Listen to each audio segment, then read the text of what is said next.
Svetlin Vassilev, benvenuto, anzi bentornato qui a Sarmede in qualità di ospite d'onore di questa 41esima edizione della mostra di illustrazione per l'infanzia. Riguardando le sue illustrazioni, c'è stata una evoluzione in questi ultimi 20 anni nella sua tecnica, anche nella sua interpretazione delle varie opere letterarie che ha illustrato? It's funny, but it changes. I'm working every day, and I don't see a lot of change in my work.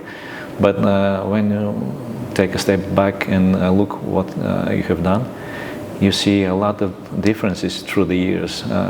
Actually, for several years, I was doing exactly the same books. I was illustrated 20 years ago, and 15 years later, I was illustrating again Don Quixote. I was illustrating again Romeo and Juliet, and it was funny because I was illustrating the same stories, but the illustrations were completely different. And so I grew up. I'm hopefully more mature, hopefully more interesting. But that's just hopes, the audience will say. Il tema della 41esima edizione è molto ampio, molto ambizioso, orizzonti e confini. In che modo questo tema si relaziona alla sua storia personale e anche alla sua evoluzione come artista? There's no borders for art. Let's start with this. No borders for art, or there shouldn't be borders for art. Art is universal. It's for everyone. Touches people from different countries, different backgrounds, different civilizations, if you like. It speaks this universal language. That's why borders are meaningless in art. I myself am from Bulgaria. I live in Greece half of my life. And it's very, very funny when you live in a certain place.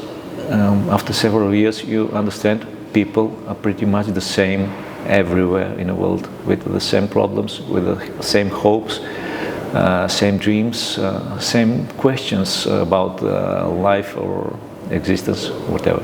In occasione della mostra qui a Sarmede è uscito per la prima volta in Italia Il piccolo musicista, quindi una sua opera completa, tra l'altro con tanti rimandi anche al nostro paese, a vari artisti del passato. Che storia si nasconde dietro questo piccolo musicista?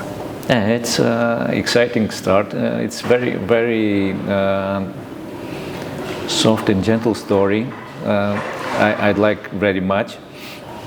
So it was a great chance to start my journey in Italian book publishing this way. It's a story about actually the old musician who lost his way. He lost his inspiration. He was too analytical, too technical, and a young boy, street musician, learned him, brought him back to his roots for the live art, life of street musician, which is so open and so intuitive about music, about art, about everything, without putting round balls in rectangular boxes. Art is about basically a couple of things. One is emotions of the artist, and one is the technical part. So if you invest so much thinking about the technical part, you're gonna lose the feelings. If you invest just in feelings, maybe you'll do the same thing all over again. So I believe the balance is the answer here.